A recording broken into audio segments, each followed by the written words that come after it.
आपको जानकारी दे दें कि इसी महीने के अंत में महाराष्ट्र में राज्यसभा की 6 सीटों के लिए चुनाव होने हैं। इसे देखते हुए चुनाव आयोग का ये फैसला काफी महत्वपूर्ण है। अजीत पवार ने चुनाव आयोग के फैसले का स्वागत किया है, तो वहीं सुप्रिया सुले ने कहा कि इसके पीछे अदृश्य ताकतों का हाथ है। जो डिसीजन इलेक्शन कमीशन ने दिया है उसका मैं स्वागत करता हूं।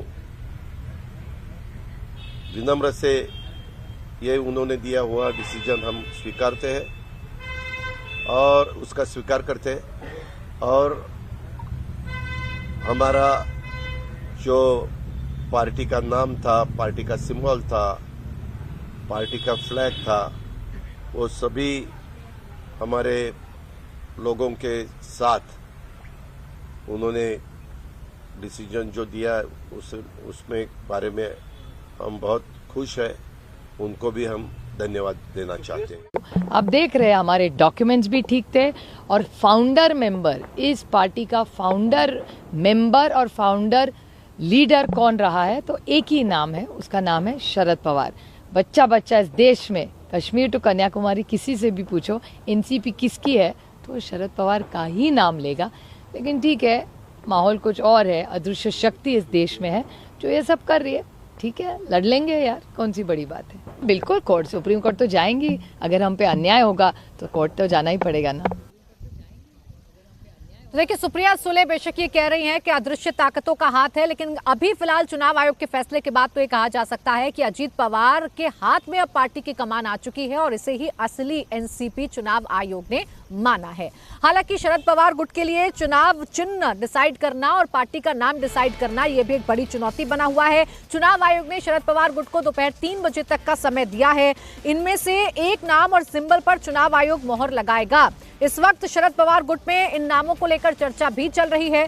सूत्रों की अगर माने तो पार्टी में 3 नाम, शरद पवार कांग्रेस, मी राष्ट्रवादी और शरद पवार स्वाभिमानी पार्टी के नाम पर फिलहाल चर्चा चल रही है। जहां तक चुनाव चिन्ह का सवाल है तो शरद पवार गुट चाय की प्याली, सूर्य फूल, चश्मा और उगते सूरज में से चुनाव चिन्ह रख सकता है, ऑप्शन रख सकता है और इसमें से किसी एक पर चुनाव आयोग मुहर लगा सकता है। हालांकि शरद पवार गुट इसके खिलाफ सुप्रीम कोर्ट का रुख कर रहा है, जिससे ठीक पहले अजीत पवार ने कैविएट भी दाखिल कर दी है।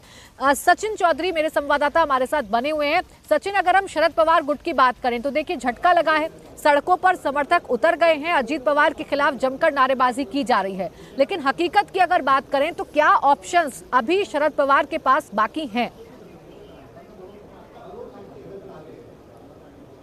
देखिए, शरद पवार को ये पहले से एक अंदाज़ा था कि उनके पक्ष में फैसला नहीं आएगा, क्योंकि कुछ दिन पहले मैं शरद पवार से मिला भी था, तब उन्होंने बातों बातों में ये बात कही भी थी।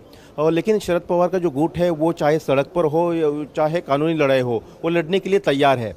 जिस तरह से आज शरद पवार के घर पर बैठक चल रही है, लगातार बैठकें चल रही है और थोड़ी देर के बाद हो सकता है कि शरद पवार खुद एक प्रेस कॉन्फ्रेंस दिल्ली में करे और वो बताए कि क्या पार्टी का नाम उन्होंने सोचा है। जैसे कि हमने जो जानकारी मिल रही है कि मैं शरद पवार कांग्रेस, शरद पवार राष्ट्रवादी कांग्रेस, इस तरह से नाम रहेगा। इस पर चर्चा चल रही है। चुनाव चिन्ह को लेकर भी कई सारी बातें सामने आ रही है कि उगता सूरज, लेकिन वो डीएमके के चिन्ह जो है बताया जा रहा है। चश्मा भी दूसरे पार्टी को अलॉट किया हुआ है। तो ऐसे में और भी 2-4 चिन्हों पर बात हो रही है। तुतारी जो कि महाराष्ट्र में बजाई जाती है विजयी होने पर, वो एक चिन्ह है। गन्ने वाला किसान, वो एक चिन्ह है। उस पर भी लगातार चर्चा जारी है। लेकिन शरद पवार गुट जो है वो सुप्रीम कोर्ट जाने वाला है। चुनाव आयोग के फैसले को जो है वो वहाँ पर चुनौती दी जाने वाली है। लेकिन सबसे बड़ी बात है कि शरद पवार गुट को इस बात का भी अंदाजा है कि 27 फरवरी को महाराष्ट्र में राज्यसभा के 6 सीटों के लिए चुनाव होने हैं। उसके पहले 15 फरवरी से ये नॉमिनेशन की प्रक्रिया शुरू हो जाएगी। उसके पहले जो है महाराष्ट्र के स्पीकर एनसीपी गुट में एनसीपी किसकी है उसका भी फैसला सुना सकते हैं। तो इन तमाम बातों को लेकर शरद पवार गुट जो है कानूनी लड़ने के मूड में है और उनका कहना है कि मैंने शरद पवार ने कहा कि मैंने इस तरह के तमाम ऑप्शंस पर फिलहाल शरद पवार गुट काम करता हुआ नजर भी आ रहा है। लेकिन अतुल, जिस तरीके से 2024 से ठीक पहले माहौल महाराष्ट्र में बहुत ज्यादा सियासी गर्माहट वाला हो गया है, अजीत पवार और शरद पवार गुट के जो समर्थक हैं वो आमने सामने खड़े हो गए। किसकी सबसे ज्यादा मुश्किलें सिचुएशन से बढ़ने वाली हैं?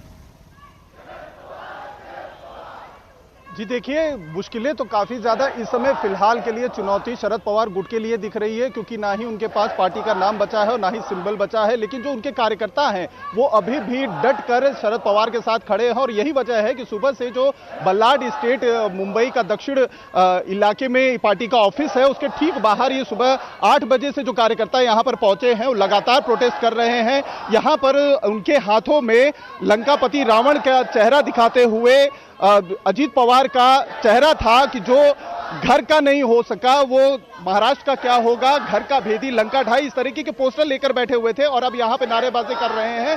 खुद जो राखी जाधव मुंबई एनसीपी शरद पवार गुट की अध्यक्षा हैं वो यहाँ पे कुर्सी पे बैठी हुई हैं और भी कार्यकर्ता यहाँ पर बैठे हुए हैं। महिला बड़ी संख्या में यहाँ पर हैं। इन लोगों से ही बात करते हैं क्योंकि इनका ही कहना है कि शरद पवार की पहचान हमेशा से योद्धा की तरह रही है। वो पार्टी बनाते बिगाड़ते हैं। एनसीपी उन्होंने बनाई थी, नई पार्टी अगर बनानी हुई नए नाम के साथ वो भी कर लेंगे। बात करते हैं इनसे। सर, क्या कहेंगे, आप लोगों ने एक लंबा संघर्ष लड़ा है शरद पवार के साथ और अब पार्टी का नाम और चिन्ह दोनों नहीं है अजीत पवार की बगावत की वजह से, नारेबाजी कर रहे हैं, क्या कहेंगे? नारेबाजी हमारा पक्ष का चिन्ह गया, इसके लिए नारेबाजी कर रहे हैं हम लोग। हाँ, लड़ाई और लड़ेंगे? और लड़ेंगे। क्या कहेंगे सर, लड़ाई तो अब जो है सड़क पर आ गई है। इलेक्शन कमीशन का जो निर्णय था वो तो आ चुका है, क्या कहना चाहेंगे? लगातार आप समर्थकों का साथ तो शरद पवार को मिल रहा है, लेकिन चुनाव आयोग से एक बड़ा झटका लगा है। सुप्रीम कोर्ट वो मूव करेंगे, कितनी राहत उन्हें मिलती है नहीं मिलती है जरूर देखने वाली बात होगी। शुक्रिया आप तीनों का हमारे साथ जुड़ने के लिए और तमाम जानकारी हमें देने के लिए। तो